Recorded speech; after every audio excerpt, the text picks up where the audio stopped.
April 24, 1980, 11:30 p.m. local time. The Iranian desert stretches endlessly under a moonless sky as 8 Navy RH-53D Sea Stallion helicopters thunder across the darkness at 200 feet. Inside each aircraft, hardened warriors check their weapons one final time. They are America's newest and most secret weapon, Delta Force operators on their first mission. Their target, the heart of revolutionary Iran. Their objective, rescue 53 American hostages from the heavily guarded U.S. Embassy in Tehran. Their odds, suicide. In 5 hours, this mission will be over. 8 Americans will be dead. Iran will broadcast images of burning American aircraft to the world, and the United States will come closer to nuclear war than most people realize. Welcome to Operation Eagle Claw, the disaster that nearly started World War III. But this story begins 6 months earlier, when the world changed forever. November 4th, 1979, Tehran. At precisely 10:30 a.m., 3,000 militant Iranian students surge over the walls of the American embassy compound. Marine guards fire tear gas into the advancing mob, but they are vastly outnumbered. Within hours, 66 Americans are prisoners of the Islamic Revolution. The images flash across television screens worldwide. American diplomats blindfolded, hands bound, paraded before screaming crowds. For President Jimmy Carter, already facing a crumbling economy and the Soviet invasion of Afghanistan, this is a nightmare beyond imagination. In the Oval Office that evening, Carter receives the classified briefing that will haunt his presidency. The hostage-takers aren't common criminals. They're organized revolutionaries with the full backing of Ayatollah Khomeini's government. Their demands are non-negotiable. Return the exiled Shah for trial, apologize for decades of American interference, and abandon all American influence in Iran. Carter's response is immediate. America will never yield to blackmail. But as hours turn to days and days turn to weeks, the president discovers that conventional diplomacy is powerless against religious fanaticism. Economic sanctions fail. International pressure fails. Secret negotiations through third parties fail. By February 1980, with the hostages entering their 4th month of captivity and Carter's approval ratings in free fall, the president faces a terrible choice: accept humiliating defeat or risk everything on a military solution that experts call impossible. The mission falls to the military's newest and most classified unit, 1st Special Forces Operational Detachment Delta, commanded by Colonel Charlie Beckwith. Beckwith is a warrior's warrior, a former football player turned Green Beret who spent a year with Britain's elite SAS, learning their ruthless selection and training methods. When he returned to America in 1977, he was tasked with creating the U.S. military's first dedicated counterterrorism unit. Delta Force exists in the shadows. No public acknowledgement, no media coverage, no congressional oversight. Their training facility at Fort Bragg is marked only as 1st Special Forces Operational Detachment. Even their existence is classified top secret. But creating an elite unit is one thing. Using it to penetrate the heart of a hostile nation and rescue hostages from a fortified compound is something else entirely. The Pentagon's initial assessment is brutally honest: impossible. Tehran is 600 miles from the nearest friendly territory.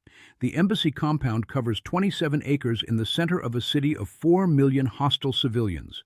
Iranian Revolutionary Guards patrol the streets in armed convoys. Fighter jets protect the airspace. Surface-to-air missiles defend key facilities. Any conventional rescue attempt would require a full-scale invasion. But Colonel Beckwith isn't thinking conventionally. He's thinking like the SAS operator who learned that small teams of highly trained professionals can accomplish what entire armies cannot. His plan is audacious, complex, and utterly terrifying in its scope. Phase 1. 8 Navy RH-53D Sea Stallion helicopters launch from USS Nimitz in the Arabian Sea and fly 600 miles across Iranian airspace to a secret refueling point codenamed Desert 1.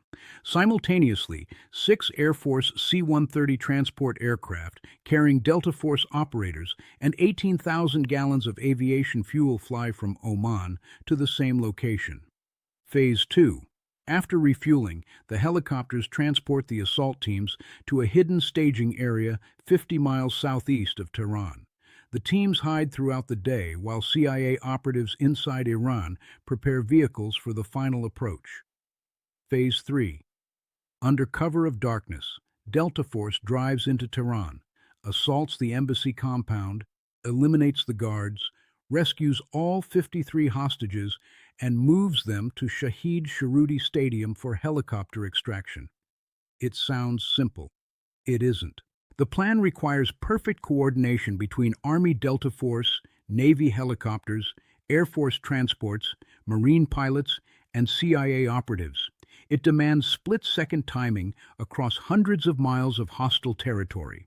A single mechanical failure, navigation error, or security breach will doom everyone involved. Even more dangerous is the geopolitical context that most Americans never knew about. By April 1980, intelligence reports indicate that Iraq is preparing to invade Iran. Saddam Hussein's regime has been secretly seeking American approval for military action against Khomeini's government. CIA analysis concludes that Iraq has probably planned to initiate a major military move against Iran with the aim of toppling the Khomeini regime. President Carter knows that if American special forces are captured or killed inside Iran while Iraq prepares for invasion, Khomeini will accuse the United States of coordinating the attack. Revolutionary Guards will execute the hostages. Iran will declare war on America.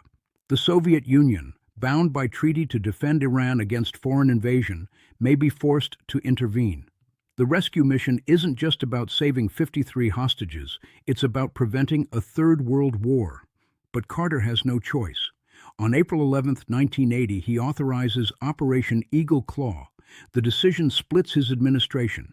Secretary of State Cyrus Vance opposes the mission so vehemently that he submits his resignation before it even begins, convinced that it will fail catastrophically and endanger the hostages' lives.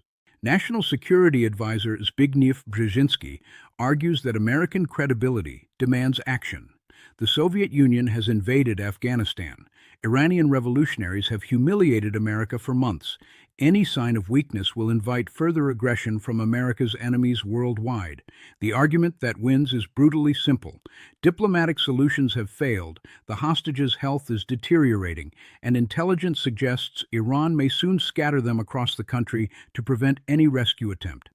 This is America's last chance. April 19, 1980. Forces begin deploying to secret bases across the Middle East.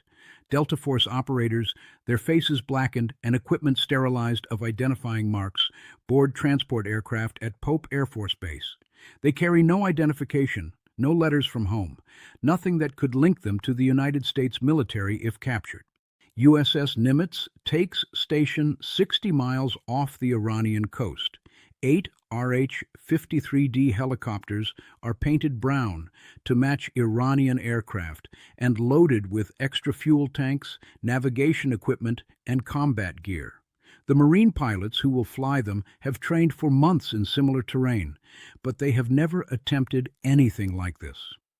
At Masira Island off Oman, Air Force crews prepare the most dangerous flying mission in special operations history. They will penetrate Iranian airspace at 200 feet altitude, navigate by dead reckoning across 600 miles of desert, land on an unimproved dirt road, and refuel helicopters while enemy forces could appear at any moment. Everything depends on secrecy, precision, and luck. They get none of it. April 24, 1980. 7:30 p.m. USS Nimitz. 8 Sea Stallion helicopters lift off into gathering darkness. Call signs, Bluebeard 1 through 8, they spread into loose formation and race toward the Iranian coast at maximum speed. From the beginning, everything goes wrong. Bluebeard 6, piloted by Major Robert Kyle, encounters hydraulic problems 30 minutes into the flight. Warning lights illuminate his cockpit as pressure drops in critical systems. Without hydraulics, the massive helicopter becomes nearly uncontrollable. Kyle has no choice. He sets down in the desert and destroys sensitive equipment while his crew is picked up by Bluebeard 8. 7 helicopters continue toward Desert 1. An hour later, they encounter the Haboob, a massive dust storm that appears without warning and engulfs the formation in a wall of sand and debris moving at 60 miles per hour. Inside the swirling maelstrom, visibility drops to 0. Navigation instruments fail. Pilots fight to maintain control as sand clogs air intakes and batters cockpit windows. Bluebeard 5, commanded by Major James Schaefer, emerges from the storm with cracked instrument panels and a damaged navigation system. Unable to determine his position, and fearing he's lost over hostile territory, Schaefer makes the agonizing decision to abort and return to Nimitz. 6 helicopters press on through the darkness. Meanwhile, at Desert 1, Air Force Combat Controller Major John Carney and his team have already secured the landing zone. Using infrared beacons invisible to the naked eye, they guide the first C-130 to a perfect landing on the desert highway. Within minutes, Rangers deploy to establish security perimeters, while fuel specialists prepare for the helicopter's arrival. But the desert road isn't as remote as intelligence indicated. At 11:15 p.m., headlights appear in the distance. A civilian bus approaches the landing zone carrying 44 Iranian passengers. There's no choice. Delta operators flag down the bus and detain everyone aboard. The passengers are zip-tied and held under guard, but the mission's security is already compromised. 15 minutes later, a fuel tanker truck refuses to stop when signaled. A Ranger fires an M72 Law anti-tank rocket into the vehicle, creating a massive explosion visible for miles. The driver escapes in a pickup truck that was following behind, carrying word of the American presence into the night. Desert 1 is blown. Everyone knows it. But the helicopters are still inbound, and there's no way to contact them without breaking radio silence. Colonel Charlie Beckwith checks his watch. 12:30 a.m. The helicopters are 90 minutes late. Finally, at 1 a.m., the distinctive whine of turbine engines echoes across the desert as 6 Sea Stallions settle into landing zones marked by infrared strobes. But as Beckwith watches the aircraft shut down, he realizes his nightmare is just beginning. Bluebeard 3, piloted by Major Ed Seifert, has a hydraulic leak so severe that red fluid streams from the aircraft's belly. The helicopter cannot continue. It's grounded permanently. That leaves 5 operational helicopters for a mission requiring 6. The mathematics are simple and brutal. Delta Force's assault teams require 4 helicopters minimum. The hostages need 1 for extraction. 1 aircraft must remain as backup in case another is damaged during the assault. Without 6 helicopters, the mission cannot succeed. Colonel James Kyle, the Air Force commander at Desert 1, radios the situation to Egyptian Forward Headquarters. The message travels by satellite to the Pentagon, then to the White House, where President Carter and his national security team await word in the Situation Room. The debate is brief but agonizing. Some argue for continuing with 5 helicopters and accepting higher risk. Others point out that the mission is already compromised by the bus incident and fuel truck explosion. Iranian forces will be searching for the American presence within hours. At 1:15 a.m. Desert 1 time, 6:15 p.m. in Washington, President Carter makes the hardest decision of his presidency: abort the mission. The order flashes back through the chain of command. At Desert 1, Colonel Kyle gathers the assault force commanders. Charlie Beckwith, the warrior who has trained for this moment for 3 years, receives the news with visible fury. His men are ready, the hostages are waiting, but the mission is over before it began. Now comes the most dangerous part, getting everyone out alive. The plan calls for rapid extraction. C-130 crews fire up their engines while helicopter pilots prepare for the flight back to Nimitz. Fuel trucks race between aircraft, topping off tanks for the long journey home, but the extended time on the ground has consumed more fuel than anticipated. Republic 4, one of the transport aircraft, is dangerously low and must depart immediately with part of the Delta team aboard. To clear the runway, Bluebeard 3, the helicopter with hydraulic problems, must be repositioned. Major James Schaefer, exhausted from hours of flying through the dust storm, climbs into the cockpit and attempts to hover taxi his aircraft to a new location. It's 2:40 a.m. Everyone is focused on departure. No one sees disaster approaching. In the darkness and swirling dust kicked up by rotor wash, Schaefer becomes disoriented. His only reference point is an Air Force combat controller who keeps backing away to avoid the blowing sand. To Schaefer, it appears his helicopter is drifting backward when it's actually stationary. He applies forward pressure on the cyclic control. Bluebeard 3 lurches forward directly into Republic 4. The rotor blades slice through the C-130's cockpit like a giant buzzsaw. Sparks ignite aviation fuel streaming from ruptured tanks.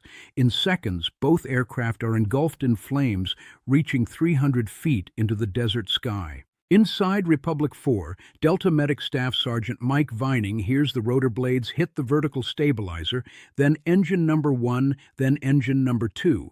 The helicopter's cockpit comes to rest on top of the C-130's fuselage. To those watching, we had completely disappeared in a fireball, Vining later recalled. Flames reached 300 feet and more into the air. The helicopter's internal auxiliary tank ruptured and ignited.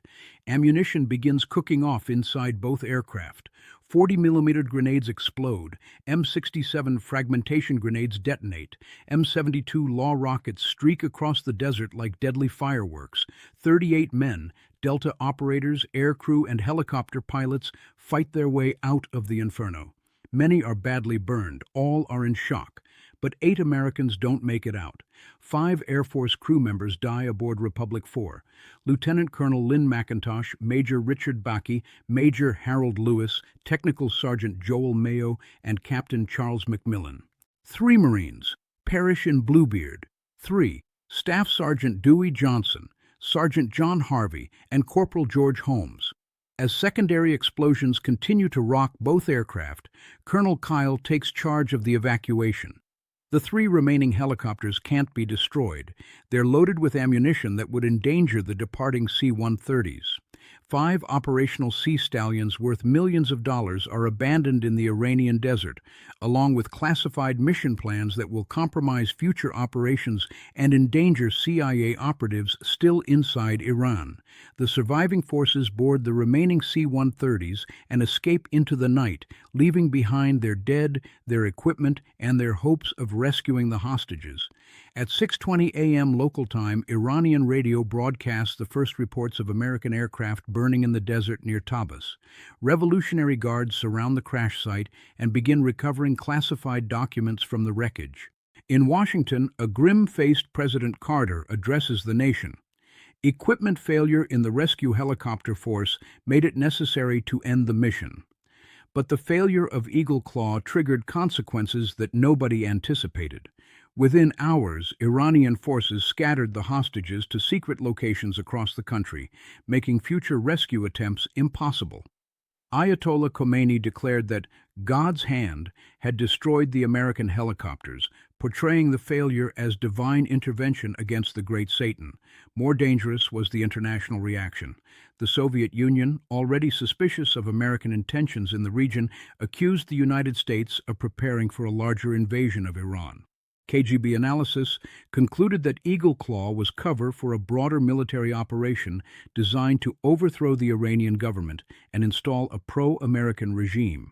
On September 22, 1980, exactly 5 months after Eagle Claw, Saddam Hussein launched his invasion of Iran, beginning an 8-year war that killed over 1 million people. Iranian leaders became convinced that the failed rescue mission was reconnaissance for the Iraqi attack, coordinated by American intelligence. That belief shaped Iranian policy for decades. The Islamic Republic's support for anti-American terrorism, its development of nuclear weapons, and its determination to drive American influence from the Middle East all trace back to the conviction that Eagle Claw was the opening move in a coordinated American-Iraqi conspiracy. In reality, the mission's failure probably prevented a much larger catastrophe. If Delta Force had been captured alive inside Tehran while Iraq prepared for invasion, Iranian revolutionaries would have had proof of American conspiracy. The hostages would have been executed. Iran would have declared war. The Soviet Union might have honored its defense commitments to Iran. The Third World War that Eagle Claw nearly started would have begun not with its success, but with the capture of American special forces deep inside Iranian territory. For the families of the 8 men who died at Desert One, the mission's failure was simply tragic. For historians studying the Cold War's most dangerous moments, it represents something more complex, a military disaster that may have prevented a nuclear catastrophe. The aftermath transformed American special operations forever. Admiral James Holloway's official investigation revealed catastrophic failures in command structure, inter-service coordination, and operational planning. Different military branches had trained in isolation, used incompatible equipment, and failed to establish unified command and control procedures. The Holloway Report led directly to the creation of Joint Special Operations Command in 1980 and United States Special Operations Command in 1987. Every major special operations success since, from the invasion of Grenada to the killing of Osama bin Laden, built on lessons learned from Eagle Claw's failure. Delta Force itself survived and evolved. The unit that Charlie Beckwith created with barely enough operators for one mission grew into the most feared special operations unit in the world. But they never forgot the 8 brothers who died in the Iranian desert trying to bring Americans home. The hostages were finally released on January 20, 1981, minutes after Ronald Reagan's inauguration ended Jimmy Carter's presidency. They had spent 444 days in captivity because diplomacy failed, and the military mission designed to rescue them ended in flames at a remote landing zone called Desert One. Today, fragments of American helicopters remain on display in Tehran as symbols of resistance to American power. At Arlington National Cemetery, a simple memorial honors the 8 men who died attempting one of the most daring rescue missions in military history. Their sacrifice reminds us that, in the shadow world of special operations, the difference between success and failure, between peace and war, sometimes comes down to a single moment of confusion in a swirling cloud of desert dust. The next time America's elite warriors launched a hostage rescue mission, they would succeed, but they would do so using tactics, equipment, and command structures forged in the fires of Eagle Claw's failure.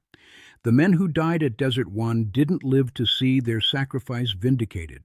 But every successful special operations mission since has been built on the foundation of their courage and the lessons learned from that terrible night in the Iranian desert when America's newest warriors came so close to starting the Third World War.